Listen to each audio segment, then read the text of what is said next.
Hello YouTube, I'm Jerry on the Jerry Bizzle YouTube channel. Just want to give you a quick walk around of my 2019 Jeep Wrangler JLU Rubicon. I've done some work to it. I've only had it about a week and a half, and I've did a bunch of work the last few days, so I'll show you what's going on here. Okay, so it's the pumpkin orange color. The first thing I did was the rough country spacer lift, which I did with just basic hand tools here at my house and jack stands. I'm about 6'2", 220 pounds, and I barely could get the axle down far enough to get the spacers in after I had removed the springs originally. So they were a bit tough to get in there. I would recommend a second person. The driver's side wasn't bad. The passenger side was the one that was more difficult to get the spring to go back in there once it was done. The rear was a little bit more straightforward, except for the bolts that go on top of the spacer. In one of the videos I saw, they put the bolts with the nut side down, which are just tack welded on there. You don't want to do that. You want to put the bolts, the nut side up. That way it'll hold up to the 75 foot-pounds of torque it calls for. Otherwise you'll snap it right off like I did, and had to figure out another solution to get it on there. The tires and wheels that I went with are 37 by 12.5 Mastercraft MXT, and they're on 17 by 9 plus 12 offset wheels. Most everyone said to run -12 offset or -6 offset, about 5 or 4.5 back spacing. These are 5.5 back spacing. I have not had a chance to flex it out yet, but I did install the bump stop with the rough country kit in the vertical position. There are pre-drilled holes on it to go either 3-inch, which I did, or you can lay it flat and do the 2-inch version. Everything I've been reading on the forum says with this kit and the 37s with the sway bar disconnected, you will rub the actual fenders. I did not want to rub the fenders. I wouldn't have minded rubbing the fender liners in here, but everyone, or most all, not everyone, most people were saying you'll hit the actual fender, which this, with the plus offset, may be able to tuck in and not hit the fender, and also with the 3-inch bump stop, I'm hoping not to. I'll test that out probably next week. I didn't want them to stick out really far, because I didn't want it flinging stuff up on the side as much.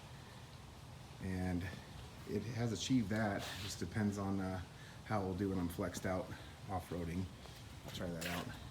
I got the tires from Amazon. They were about $244 a piece, so about $1,300 for the set with tax. And then the wheels are from Discount Tire. They were $116 a piece. They had a holiday sale where they always have the rebates, so I got 15% back on those. Ended up looking better than I thought. I wanted one with a decent center cap. Some of the wheels have real big center caps, and I wanted exposed lug nuts as well. So I'm pretty happy with them. Yeah, the spare, the center cap just popped right off of that, and the camera works just fine. Can't see the wheel at all on the center cap. Okay, as for a 37-inch tire fitting with the stock plastic bumper, it will fit. It does rub a tiny bit right here, but I am actually okay with that because it helps support it. These wheels and tires only weigh 95 pounds versus some people's wheel and tire sets which weigh, there's one guy on YouTube who weighs 150 pounds. He has a 20-inch tire and a 37-inch Nitto MT or something like that. So I wanted to keep it light. That way I did not do the tailgate reinforcement. I'll show you here. You can get it rubbed just a little bit so it pulls out still just fine. And as you can see here, I did use a piece of 1 1/4 inch plastic PVC pipe with a rubber footing thing that goes on the bottom of a kitchen chair, like a table chair. And so it's rubber on rubber there, and it helps support it. That way the tire is not floating. The stock extensions are still in use. Just fit right in the center of it, and it seems to work just fine. And like I say, it does rub a little bit, but I'm okay with that, because that way it helps support it and it won't be sitting all on the tailgate. And this side, like I say, just rubs a little bit. Not too bad. Okay, next I did some side steps that I got off of Amazon. They were about $270.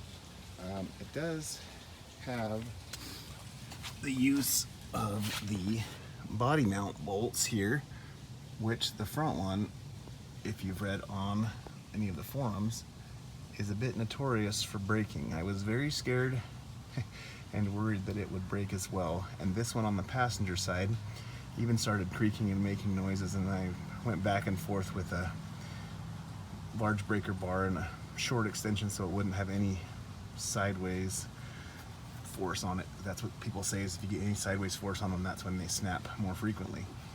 So I just went back and forth, just real slow, about a quarter turn at a time, just real slow, and it ended up not breaking, but it was making noises. I was concerned. There's all three of the body mount bolts. They went in there just fine. They seem to be super sturdy. I have it's my 6-year-old son.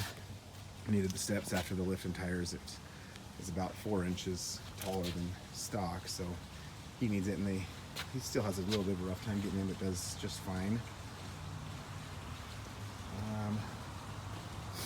The interior, I just have the regular seats. I'm probably going to get some floor mats. Right now it just has the carpet ones, and I'm not a huge fan of them. Have the 7-inch screen, not the 8-inch. It would be nice to have the sub, but didn't want to spend any more money on it than I already did. I added this little American flag topper. It's about 30 bucks on eBay, and it actually fits very well and does a good job of blocking the direct sunlight, so it keeps it much cooler when you have the top off. I added this little 13-inch antenna off Amazon for about 20 bucks. The stock chrome one was just a bit gaudy for me, too tall, and just didn't look very good. Haven't had any reception issues. The XM was super spotty even with the regular antenna. You drive under an overpass, it would shut out. It still does the same thing. It's no better, no worse with this antenna. Next, I added a EAG bumper. This one was off of Amazon. They have them both on Amazon and eBay. I got it for $220, what it was. It reused the stock fog lights, which I wanted because I do have the LED package. So I definitely wanted to reuse the factory OEM fog lights. I may end up painting those a similar color to the body just to have a nice accent color, but right now they're just chrome, which matches the wheels okay, so not too bad. And then I just added a couple little light pods. I do have the tow package, which has the 4 auxiliary switches or press button switches inside. So I just wired it to that one, went to auxiliary 3, and they seem to be just fine. I wasn't sure how to run the wiring, so I just have it wired there and then zip tied. That was as good as I could hide it because you can't get into the center of this bar, which would be nice.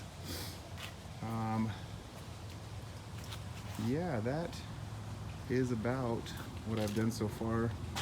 I don't have any other plans right now. I am going to get actually I take that back. I do have a couple other plans. I'm going to get a dual steering stabilizer. It does okay. I think it's just the way the tires are balanced. It does good up until about 62 to 68. It's a little wobbly, which I attribute more to the balancing of the tires than the Jeep, but for $125 for the rough country dual steering stabilizer setup, I think it's worth a shot to try it out. And yeah, and then I'll also tint these front windows. Right now they're not tinted to match, so I'll just do 20% on the front to tint those and match it. And then this one did not come with the door sill guards, so I'll get some door sill guards as well. Just seems kind of silly to have brand new paint open to being stepped on, so I'll get that done. Yeah, as for that, I think that's about it for the Jeep. I did rig up a mount for the hard top up here. I already had this set up for a camper shell from one of my old trucks. It was actually set up for an 8-foot camper shell. So I just had to shorten it, but you can see I moved the hooks about 18 inches back. And then I may end up going with straps versus these boards, because this might end up, you can see it scraped a tiny bit there, not enough to matter, but may end up just going with straps versus the 2x4s.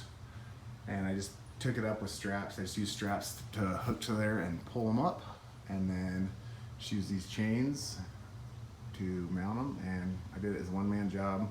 Like I say, I'm not the smallest guy. I'm 6'2", 220, so if you're a smaller person or can't reach, I just use the basic 6-foot ladder and then the existing setup that I had. It worked just fine. If you have any questions about anything or comments, feel free to comment, like, and share. We'll be doing more videos. I have another car, my 06 Acura. My son's about to turn 16, so he will eventually be purchasing that from me for a decent deal. And then my truck that I use, which I'll be doing feature videos on all of these vehicles at some point.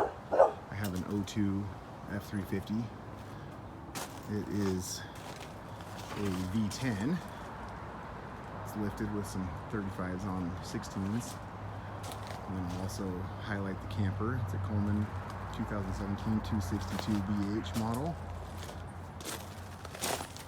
And then my son has a little Polaris Predator 50 four-wheeler. Can do anything like that with it. We'll do some videos. And then I have a 2015 Arctic Cat Wildcat Sport. Had for about 4 years. Yeah, I'll do some videos on all of these items. Just a quick intro. And then my wife's rig is a 2018 Jeep Grand Cherokee. It's the altitude version. Pretty sharp.